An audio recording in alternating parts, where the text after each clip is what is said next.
Okay class, welcome back. Today we're going to transition from mapping electrons to deciphering how electrons behave.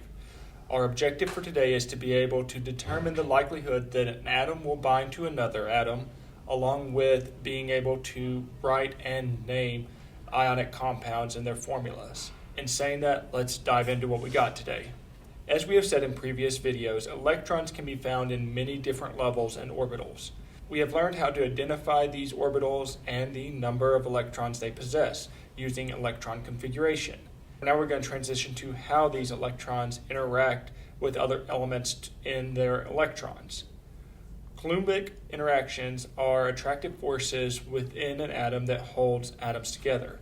These forces are primarily due to opposing charges of attractions and distance. So, negatively charged electrons are attracted to positively charged protons in the nucleus. The further those electrons are from the protons, the weaker the attractive forces.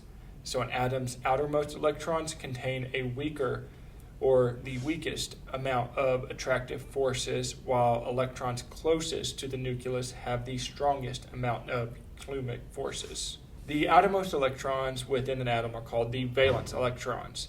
These valence electrons are what interact with other elements to form chemical bonds. Valence electrons can either be shared between two atoms or flat out given to another atom.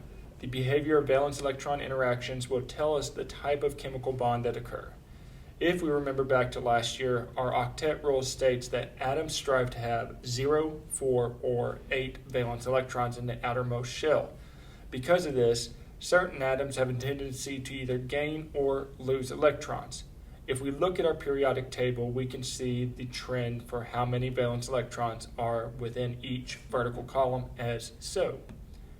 1, 2, 3, 4, 5, 6, 7, and 8 valence electrons. Now, the likelihood for an atom to gain or lose a certain number of electrons will make the atom overall positively or negatively charged. This is the atom's oxidation number. The oxidation number tends to go as the following on the periodic table: +1, +2, +3, +4. Then we go to -3, -2, -1, and your noble gases is 0. Elements that share the same oxidation number share similar properties for each element. Example would be that both lithium and potassium share an oxidation number of +1. This means they are both likely to donate a valence electron to another atom to form a compound that has an overall charge of +1. So now that we have that information under our belt, I'm going to introduce polyatomic ions. If we break the name down, we can exactly see what these are. Poly means many, atomic means atoms, and ions are charged particles. So polyatomic ions are many atoms that make up a charged particle. Let's take sulfate, for example. Sulfate is made up of 1 sulfur atom and 4 oxygen atoms. So the polyatomic formula is SO4. The whole sulfate ion has a -2 oxidation number, so keep that in mind when we start dealing with bonds. Here's a list of commonly used polyatomic ions with their oxidations: acetate, ammonium, carbonate, chlorate, chlorite, chromate, cyanide, dichromate, hydroxide, hypochlorite, nitrite, nitrate, oxalate, perchlorate, permanganate, peroxide, phosphate, phosphite, sulfate, and sulfite. When dealing with polyatomic ions, we are going to treat these multi-atom packages as one singular atom for chemical bonding. If we have multiple of these same polyatomic ion, then we're going to put the whole thing in parentheses and place a subscript after that parentheses. For example, if I have 2 sulfate ions, I would put parentheses SO4 in parentheses 2 as a subscript. Now that we have this about valence electrons and polyatomic ions, let's talk about ionic compounds. Ionic compounds happen when 2 oppositely charged ions chemically bind together due to their charges. This occurs when electrons are taken from either a cation or an anion and given to the oppositely charged ion. Ionic compounds tend to have a strong chemical bond and are stronger than others due to the coulombic interactions formed. Ionic compounds can occur between the following: a metal and a nonmetal, a polyatomic ion and a cation metal or an anion nonmetal, depending on the charge of our polyatomic ion, or between two polyatomic ions. The key thing to remember in ionic compounds is that there must be an anion, or a negatively charged particle, and a cation, which is a positively charged particle. When writing a formula for an ionic compound, we first write down the chemical symbol for each ion present within the compound. This can be a positively charged metal, a polyatomic ion, or a negatively charged nonmetal with a polyatomic ion. We then write down the oxidation of each element above each element, then cross them so that that makes our subscripts of the compound.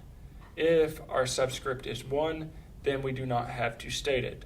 Also, if the formula can be reduced, we will reduce it. For example, when aluminum bonds to nitrogen, they both have form a subscript of 3. That means both of these can be reduced, so our chemical formula or ionic formula for this would be AlN. If we were going to make an ionic compound out of reacting beryllium with fluorine together, I would first write down my chemical symbol for each, so Be and F. I would then put the oxidation numbers above each of them, so beryllium has an oxidation of +2, fluorine has an oxidation of -1. I would then cross those oxidations and drop my sign, giving me a formula of Be1F2, or in other words, BeF2. Okay, here's another one. Let's react aluminum with oxygen. First, I would write the symbol for each element, so aluminum, Al, and oxygen, O. I would then write the oxidation above the respective element, so +3 on top of my aluminum and -2 on top of my oxygen. After that, I would cross and drop my signs, and this gives me the formula of Al2O3. Now, what happens if we get polyatomic ions involved? Like I stated earlier, we treat polyatomic ions as singular entities. When it comes to writing chemical formulas, this is no different. So let's say we have an ammonium ion, which is NH4, reacting with sulfur. We would write out our ions first, so NH4, ammonia, and S for sulfur. Then we put their oxidations above them, so +1 for your ammonia, -2 for your sulfur. Then I would cross this and put parentheses around my polyatomic ion. This would give me parentheses NH4 in parentheses 2S as my formula. Here's a disclaimer when it comes to transition metals. Remember, you must know what the oxidation of a transition metal is before you can write the formula out. In other words, the problem needs to state the oxidation form of the transition metal.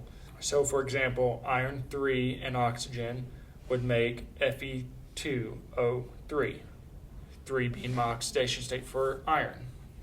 When it comes to naming ionic compounds, it's fairly straightforward. You first name the metal or the polyatomic cation with the full name. Then you either fully name the polyatomic anion or shorten the nonmetal by adding the "ide" suffix.